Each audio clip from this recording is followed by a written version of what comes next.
Таинственная смерть. Царь пропаганды. СМИ будто соревнуются в громкости заголовков и заявлений. Новый поворот в деле о смерти Михаила Лесина не оставил равнодушными журналистов по всему миру. Последние новости от полиции Вашингтона подлили масло в огонь спекуляций, слухов и домыслов о загадочной смерти Михаила Лесина. Изначально российские власти заявили о том, что Лесин умер от сердечного приступа, но, как следует из отчета коронера, естественные причины не были причиной смерти этой ключевой фигуры, главного советника Владимира Путина, который в свое время взял под контроль Кремля российскую прессу.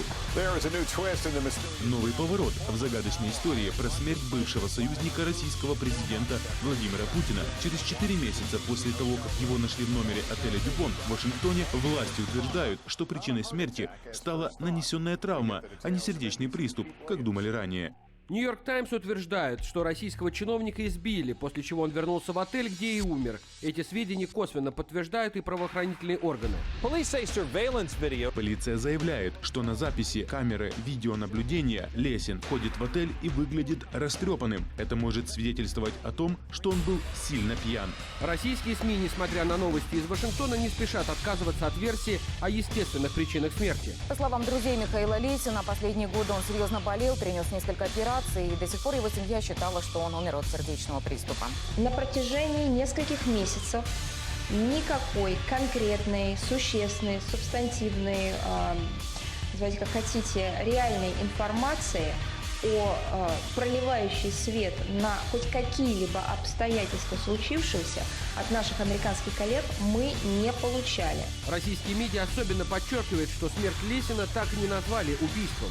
Хотя в Госдепартаменте и объясняют, выводы озвучат только после полного окончания расследования. Я не буду комментировать криминальное расследование, которое еще не закончено. Насколько я понимаю, работа продолжается, и всю информацию предоставили российскому правительству. Насколько мне известно, всю информацию передали и также будут поступать в дальнейшем. Не дожидаясь выводов следствия, мировые СМИ выдвигают версии. Некоторые предполагают, что медиамагната могла убить Москва, чтобы избежать утечки информации. Это было бы первым подобным убийством на территории США. Никогда не было политических убийств, совершенных советскими или российскими силами на территории Соединенных Штатов Америки.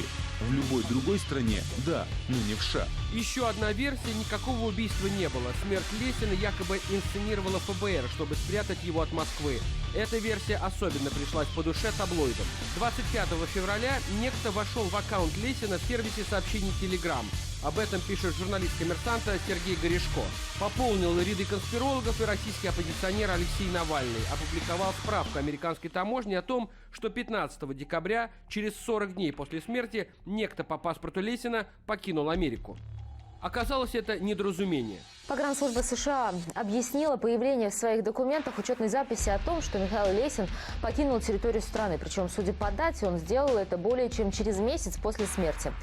Так вот, по словам представителя Бюро таможенного и пограничного контроля Майкла Фрила, подобная запись является обычной процедурой, необходимой для закрытия визы, и она не свидетельствует о реальном отъезде человека из страны.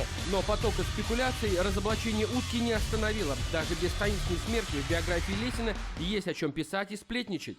Приближенный к Путину чиновник, идеолог пропагандистского канала Russia Today, был женат на модели вдвое младше себя, да еще миллионер, не стеснявшийся тратить в Штатах сомнительные деньги.